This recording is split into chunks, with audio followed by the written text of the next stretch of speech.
وطن تمہارا ہے، تم ہو پاس باعث کے، یہ چمن تمہارا ہے، تم ہو نغمہ خاص کے، یہ چمن تمہارا ہے، تم ہو نغمہ.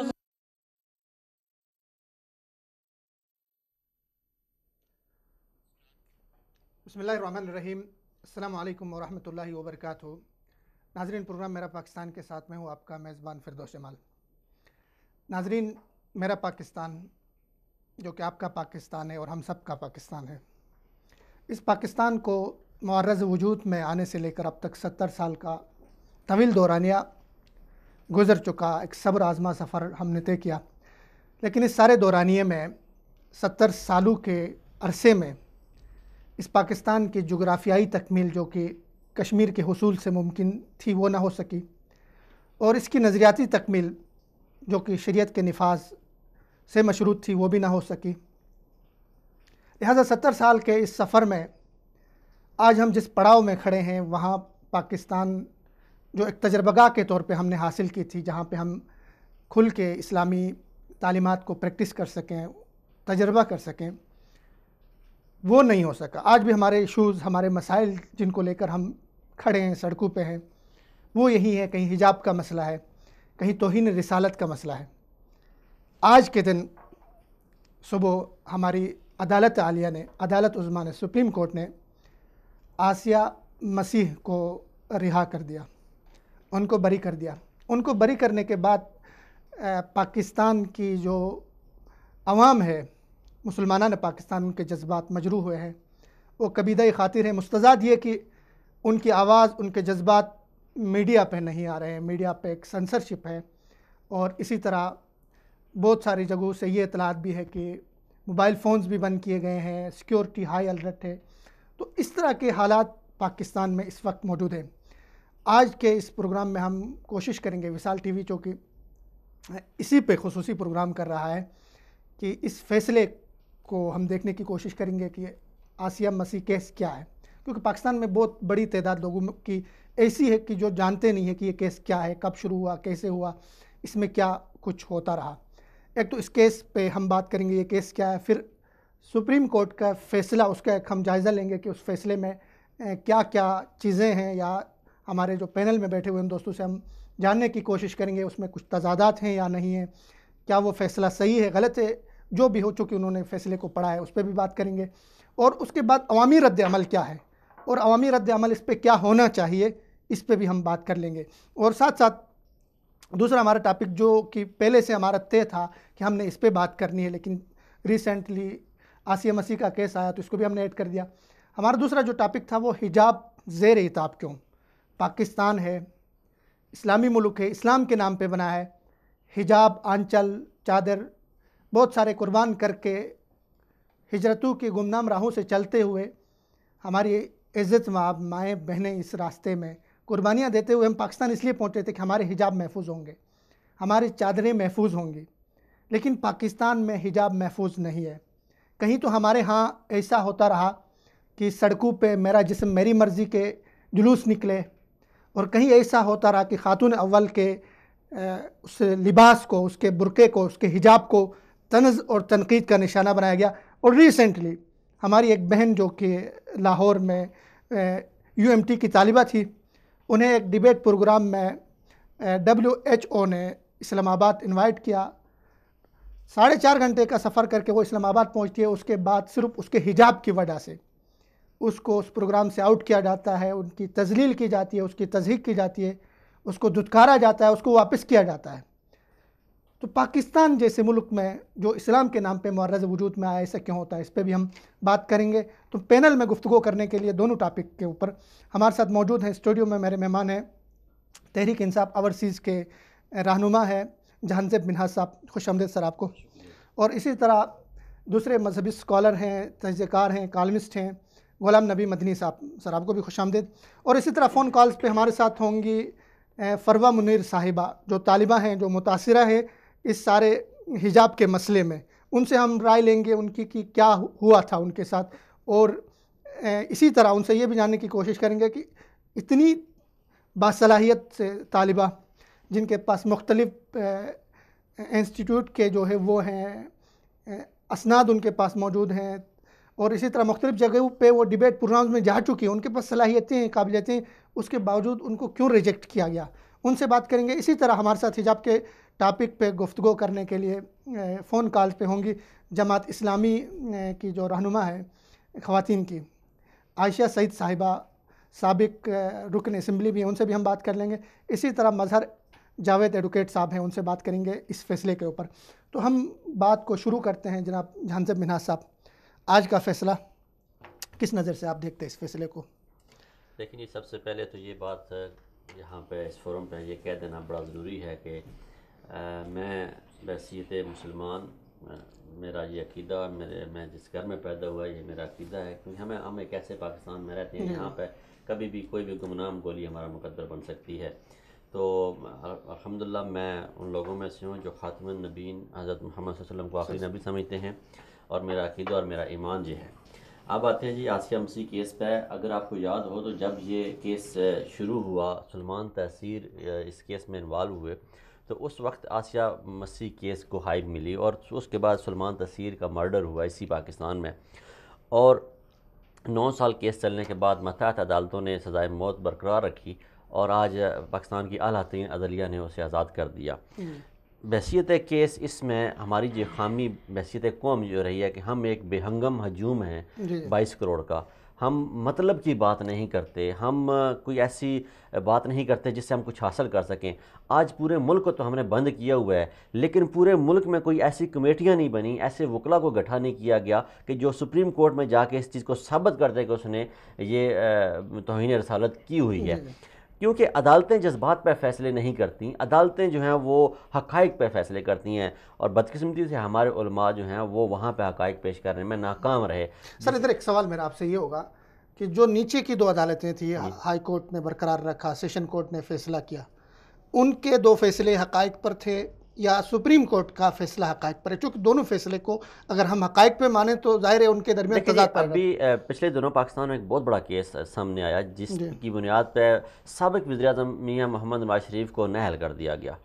نیب عدالت میں میاں نواز شریف صاحب نااہل ہوتے ہیں، اس فیصلے پہ انہیں قید میں ڈالا جاتا ہے، وہ اپنی بیوی کے جنازے پہ جاتے ہیں تو قید سے پیرول پہ جاتے ہیں، لیکن وہی فیصلہ جب اسلام آباد ہائی کورٹ میں لگتا ہے تو اسلام آباد کورٹ انہیں رہا کر دیتی ہے۔ آپ کی بات میں یہاں پہ آپ کو یہاں روک رہا ہوں کیونکہ اس پہ ہم ڈیٹیلز میں بات کریں گے، آپ نے اس فیصلے کو پڑھ کے آیا۔ یہاں پہ فون کال پہ ہمارے ساتھ موجود ہے فروا منیر صاحبہ۔ السلام علیکم۔ وعلیکم السلام۔ بہن سب سے پہلے تو پروگرام میں آپ کو خوش آمدید۔ آپ سے پہلا سوال میرا یہ ہوگا جی آپ سے پہلا میرا سوال یہ ہوگا کہ آپ نے ایک ویڈیو جو ہے سوشل میڈیا پہ ڈالی، اور وہ میڈیا پہ بہت وائرل ہو گئی سوشل میڈیا پہ، اور آپ نے اس میں بتایا کہ آپ کے ساتھ کیا ہوا تھا۔ آپ اگر مختصراً ہمارے ناظرین کو بتائیں کہ کس تاریخ کو اور کب کیسے یہ واقعہ ہوا، اور اس پہ کیا رد عمل آپ کا ہے؟ جی یہ واقعہ 26 اکتوبر کو ہوا، اور مطلب مختصراً یہ کہ انہوں نے مجھے وہاں پر بلایا، اور بلانے کے جو ہے وہ آدھا گھنٹہ بعد 40 منٹ بعد انہوں نے مجھے واپس ٹرمینل پر چھوڑ دیا، اور اس وقت جو انہوں نے مجھے وجہ بتائی وہ تھا کہ وہاں کا ٹاپک جو ہے وہ چینج کر رہے ہیں اس لیے، لیکن بعد میں جو ہے وہ معلوم یہ ہوا کہ انہوں نے مجھے میرے نقاب کی وجہ سے جو ہے مجھے بھیجا تھا واپس۔ تو جو ہے یہ ان کے سب بچوں نے مانا بھی، انہوں نے معذرت بھی کی، اور جو ہے اب اس میں میرا یہ تھا کہ جو ہے یہ پہلی دفعہ نہیں ہوا، بس پہلی دفعہ یہ ہوا کہ مجھے پہلی دفعہ یوں نکال دیا گیا، وگرنہ ہر لڑکی جو حجاب کرتی ہے یا نقاب کرتی ہے وہ آج اسلامی جمہوریہ پاکستان میں اپنے آپ کو ایک ایلین جو ہے محسوس کرتی ہے۔ تو جو ہے یہ اس طرح کا کچھ واقعہ جب ہوا تو مجھے لگا کہ شاید یہ وقت ہے کہ اب ہمیں بھی اپنی آواز اٹھانی چاہیے۔ اگر ہر دوسری جگہ کوئی چھوٹے چھوٹے ایشوز پر سوال اٹھایا جا سکتا ہے تو کیوں نہ ہم اس پر بھی آواز اٹھائیں۔ صحیح۔ آپ سے سوال میرا یہ ہے دوسرا کہ آپ کو جب انہوں نے اپروچ کیا وہاں پہ ڈیبیٹ اس پروگرام کے لیے، اس وقت ظاہر ہے آپ کی کوئی تصویر انہوں نے مانگی ہوگی اور وہ تصویر حجاب میں ہوگی، اس کے باوجود وہ جی بے شک. آپ کو جانتے تھے کہ یہ حجاب اوڑھتی ہے، لیکن پھر بھی آپ کو اسلام آباد بلا کے واپس آپ کو بھیجا گیا، آپ کی انسلٹ کی گئی، تو کہیں کوئی سازش تو نہیں ہے یہ کہ مطلب حجاب کے خلاف کوئی سازش تو نہیں ہے یہ؟ جی دیکھیے اس وقت تو اس پر میں کوئی بات کر نہیں سکتی کہ ان کی یہ سازش تھی یا کیا. بے شک میں نے ان کو تصویر بھیجی تھی، اور بلکہ ان کی جو وہاں کی پرنسپل تھی ان کے گھر پر میری جو رہائش تھی وہ 3 دن کی، ان لوگوں نے مجھ سے کہا تھا کہ میرے 3 دن کی رہائش ان کے گھر پر ہوگی. تو یہ سب چیزیں پہلے ہی ڈیسائیڈ ہو چکی ہوئی تھی. تو اس کو سازش اس وقت میں کہہ نہیں سکتی، کیونکہ ان لوگوں نے ابھی تک اپنی جو بات ہے وہ 3 دفعہ اپنی بات بدل چکے ہیں. ایک دفعہ انہوں نے یہ کہا ہے کہ میرے جو ٹاپک تھا اس سے مسئلہ تھا، ایک دفعہ انہوں نے یہ کہا ہے کہ میری رجسٹریشن نہیں ہوئی بھی تھی، اور ایک دفعہ انہوں نے یہ کہا ہے کہ مجھ سے میرا نقاب اتارنے کا کہا گیا تھا جو میں نے نہیں اتارا، جو کہ حالانکہ ایسا کوئی واقعہ پیش نہیں آیا. تو اس وقت وہ 3 دفعہ اپنی باتیں بدل چکے ہیں، اور اسٹل وہ بدل رہے ہیں اپنی بات. لیکن میں ابھی بھی اپنے اسی سٹانس پر ہوں کہ وہ یہ بات کنفیس کریں کہ ان کو نقاب سے مسئلہ تھا، اور وہ ایسی سوچ لے کر آگے چل رہے ہیں کہ اگر ان کے بچے یا ان کے بچوں کے آس پاس آنے والی خواتین، چاہے وہ پڑھانے والی ہوں یا ڈیبیٹس والی ہوں، وہ نقاب کرتی ہوں گی، تو وہ شاید یہ نہیں ان کا تعصب جو ہے وہ دہشت گرد اور اس طرح کا جائے گا. درست. آپ ایک بہترین اور اعلیٰ یونیورسٹی کی طالبہ ہیں، پھر آپ کے ساتھ اس طرح کا سلوک ہوتا ہے، اس طرح کا بیہیور کا مظاہرہ ہوتا ہے، اور آپ کے پاس اتنی صلاحیتیں اور اتنی آپ کے پاس ڈگریاں ہیں، تو فیلنگز کیا، آپ کے جذبات کیا ہیں اس طرح کے جو رویہ رکھا جاتا ہے پاکستان میں، جو اسلامی پاکستان ہے، جو پاکستان کلمہ کے نام پہ بنا، تو کیا آپ کے جذبات اور کیا آپ کے جو ہے وہ تاثرات ہیں اس موقع پر؟ جی ایک وقت میں تو جب مجھے اسلام آباد ٹرمینل پر چھوڑ دیا گیا تھا، اور جب میرے پاس اسلام آباد میں کوئی ایسا رشتہ دار یا دوست نہیں تھا جہاں میں جا سکتی، اور میں سفر سے بہت شدید تھکی ہوئی تھی، تو مجھے یوں ہی لگا تھا کہ شاید مجھے اس لمحے میں اللہ تعالیٰ ہی بلا لیں تو بہتر ہوگا. کیونکہ میرا کانفیڈینس، میری صلاحیت، میرا سب کچھ، مجھے لگا کہ شاید میں نے آج تک زندگی میں کچھ کیا ہی نہیں جو مجھے یوں نکال دیا گیا.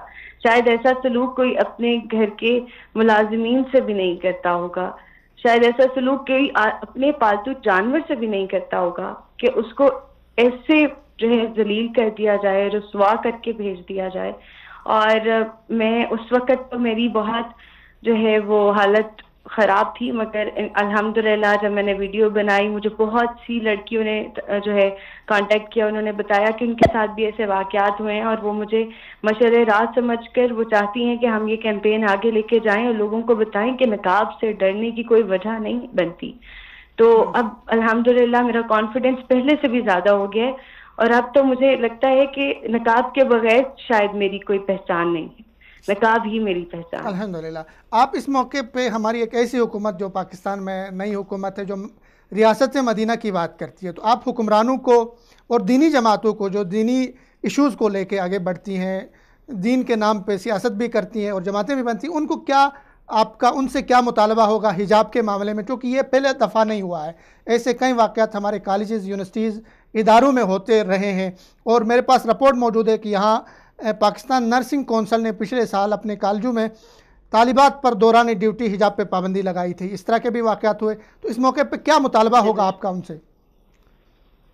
جی جیسے یہ پہلی دفعہ ہوا ہے پاکستان میں کہ جو خاتون اول ہیں وہ پردے میں آئیں، وہ ہر جگہ پردے میں گئیں، تو میرا مطالبہ ڈائریکٹ حکومت پاکستان میں وزیر اعظم سے یا خاتون اول سے ہوگا کہ وہ یعنی اگر وہ کرتی ہیں تو وہ جانتی ہوں گی کہ ایک عورت کے لیے اور اس کے مذہب میں اس کا ماننا وہ نقاب کتنی اہمیت رکھتا ہے.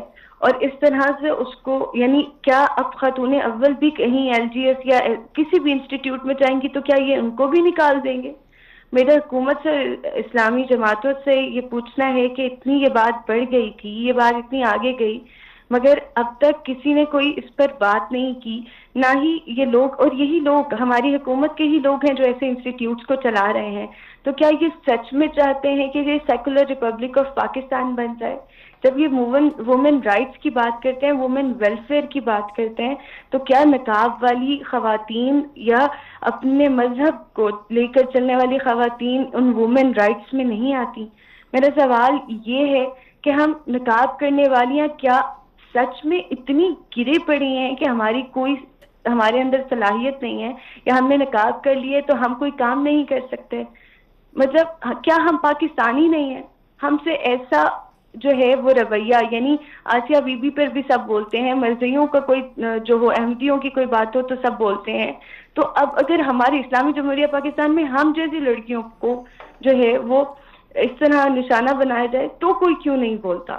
تو کوئی حکومت میں یا انسٹیٹیوٹس میں یا ہماری جو ہے ایسے اسلامی جماعتوں میں کوئی کیوں ابھر کر نہیں آتا اور کیوں ہمیں ہمارے حقوق نہیں دلواتا؟ بہت شکریہ فروا بہن. ناظرین، آپ نے گفتگو ان کی سنی. ان کو بلا کے اسلام آباد کے ادارے نے ان کی انسلٹ کی صرف حجاب کی وجہ سے، ان کی انسلٹ کی گئی، تذلیل کی گئی صرف حجاب اوڑھنے کی وجہ سے. اس ڈیبیٹ پروگرام سے ان کو باہر کیا گیا، جبکہ آپ کا آئین، آپ کا قانون جو پاکستان کا ہے، اس کو اگر آپ اس کے آرٹیکل 2، آرٹیکل 3، اسی طرح 31، 37، 38 ان دفعات کو ملا کے پڑھیں تو آپ کو جو بات سمجھ آتی ہے وہ یہ کہ ریاست اس بات کی پابند ہے کہ آپ کو اپنی ریاست کے اندر اسلامی طرز زندگی اپنانے کے لیے مواقع میسر کرے گی، اسلامی طرز زندگی اپنانے کے لیے آپ کو فیسیلیٹیٹ کرے گی. لیکن یہاں تو الٹ ہو رہا ہے.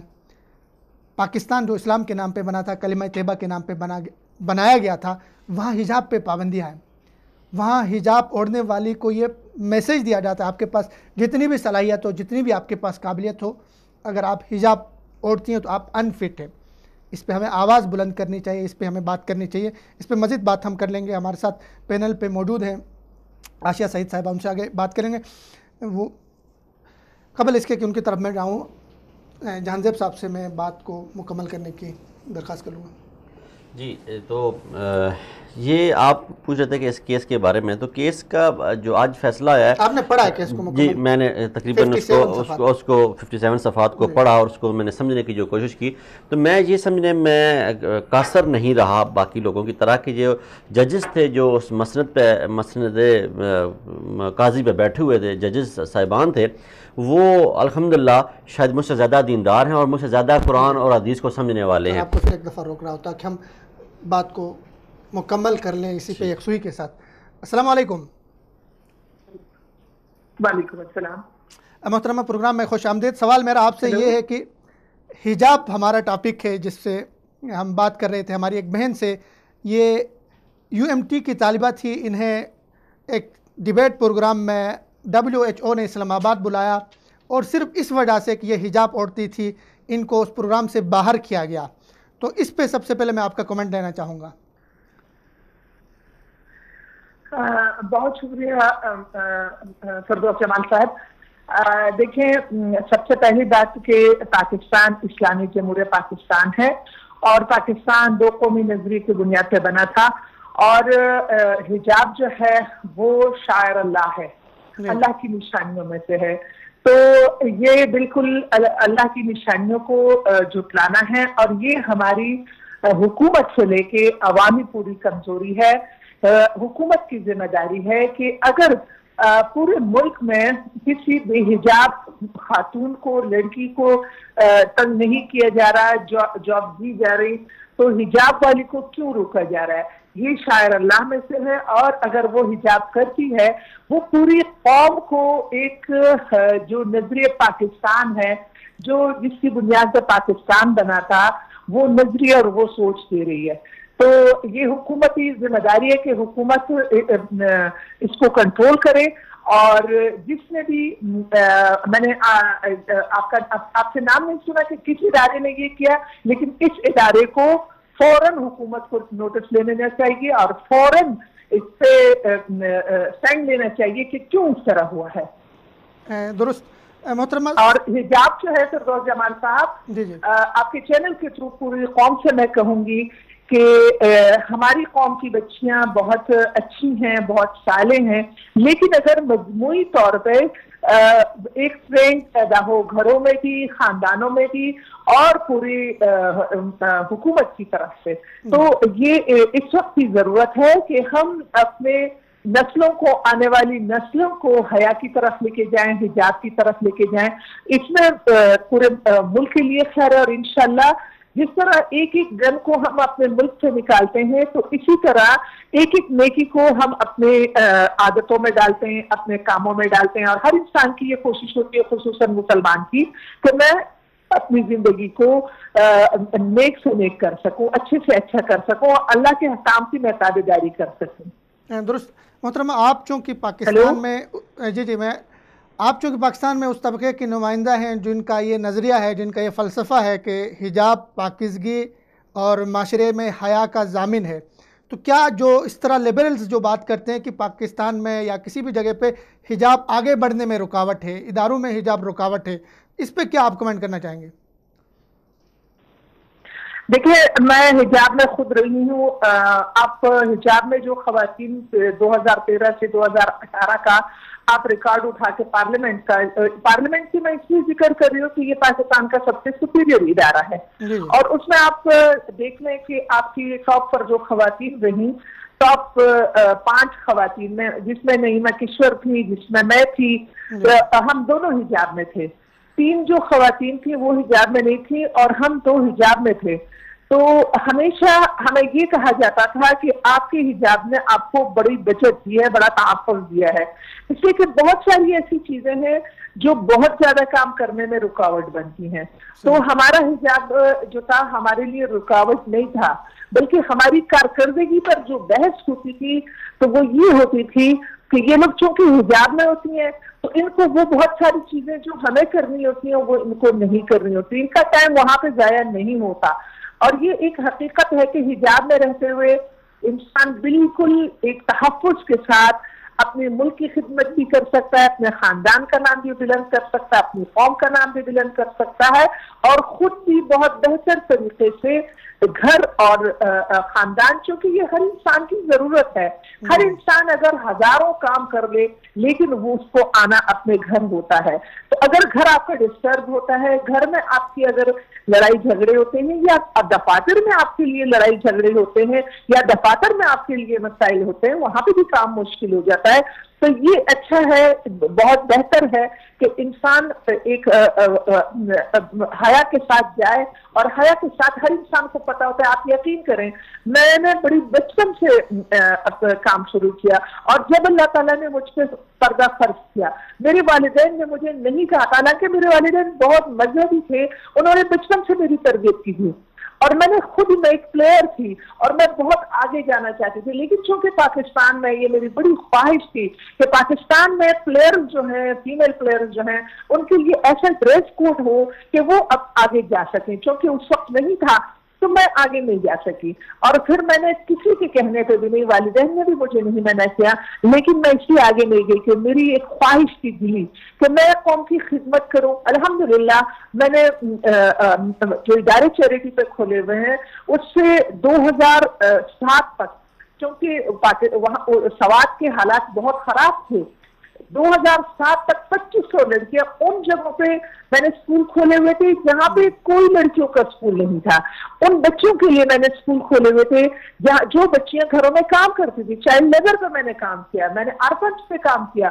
الحمدللہ 2500 بچیوں کو میں سالانہ ایجوکیٹ کرتی تھی. پورا چیریٹی پہ ہمارا کام ہوتا تھا، اور بہت بڑا ہمارے دفاتر اور ساری چیزیں ہوتی تھی. یہ سارا کچھ میں نے پردے کے ساتھ کیا، اور اس سے مجھے بہت کچھ ملا، بہت مجھے عزت ملی، بہت مجھے احترام ملا. مجھے کہیں پہ بھی جو ہے ہیراسمنٹ کا سامنا نہیں کرنا پڑا، اور کسی کی طرف سے مجھے اس طرح کی کوئی بات نہیں آئی، اس لیے کہ ہر ایک کو پتا تھا کہ یہ خاتون جو ہے، یہ جس وقت میں مطلب چھوٹی عمر میں بھی تھی تو سب کو پتا تھا کہ انہوں نے جو ہے یہ کس طرح رہنا ہے. تو مجھے کسی طرح سے کوئی چیز اس طرح سے نہیں آئی. تو پردہ جو ہے وہ ہر عورت کے لیے گھر کا سکون ہے،